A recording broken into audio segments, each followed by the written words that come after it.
I am in my home office, and this is a chair that I recently purchased, of course, from Amazon, and I really like it. It has these two smaller pillows. They come very shrink wrapped and they expand. And I put this together myself. I love that it has the swivel here. Don't mind the painting that's off the wall. I love that it can swivel. It's very comfy. I really like this pocket here. If I'm working on things, I can keep kind of books or documents, my planner right here. And I like to kick back. I have a footrest in front. I can sit here and get my work done.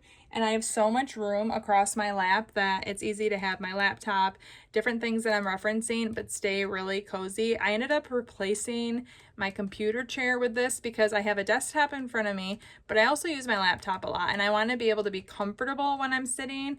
I have a stand desk next to me where I walk, so I do the active stuff. I want a spot where I can sit and be very comfortable with my laptop, and I've been very happy with this purchase. It looks good, it's comfortable, and my cats even like it. So that's a sign. If cats sit there, you know it's comfy. I purchased it, I put it together, it was easy to assemble, and I definitely think it was a great value. I would buy it again.